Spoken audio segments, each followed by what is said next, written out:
Hi, I am Nicole Ann Ponce. I am from the Philippines. I am the regional coordinator for I Am Climate Justice Movement, which is now part of the umbrella organization called World Youth for Climate Justice. What we're trying to do, us in the World Youth for Climate Justice, is quite unique in the sense that we're not just advocating in general terms, although we're always asking, calling to action, um, for sustainability, for protection of the environment.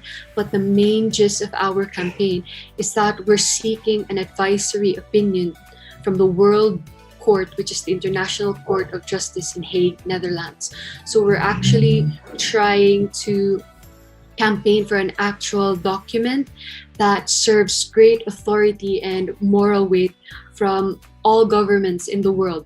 This will involve the obligations of states, especially in the face of the climate crisis.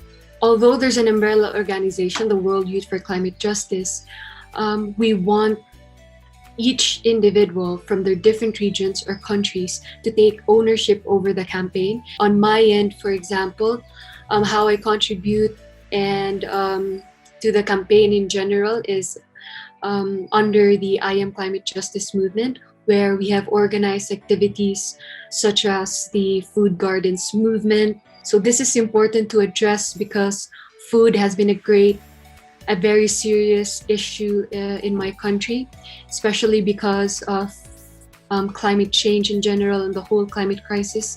We are very vulnerable to it. The fact that we are visited by several typhoons in a year, which destroys much of our crops and even houses in general. So this only worsens the issue on the climate crisis, only worsens the inequalities in my country. So the poor just become poorer. And right now, due to the global pandemic, so many people are left hungry in my country. So that's why we started the Food Gardens movement, which is a call to action from our government as well to allot community gardens in each region of the Philippines, in each province, so that there's a dedicated community garden. And the idea is if you have a garden, then nobody will go hungry.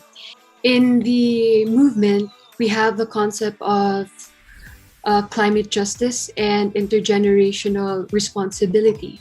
So even if people right now or in different part of the world don't feel the urgency because of where they are situated, I ask everyone to think about their future children, or think about their niece, or think about their younger sisters and brothers. And I think that's enough reason for them to take action or to really care, because if we don't do anything right now, we will leave them with a world that will be inhabitable. The whole issue of climate crisis cannot be solved by people who are only affected by it. We need every single person to dare to care. If we want to reach as much people as possible, then we really need to make use of social media. And although it has some bad aspects to it, I would like to focus on the good that it does as well. I've always been stubborn and extremely motivated. If I want something, if I want to pursue something, then I'm just going to face it head on. But more importantly, I find hope in the face of climate crisis with the people I work with.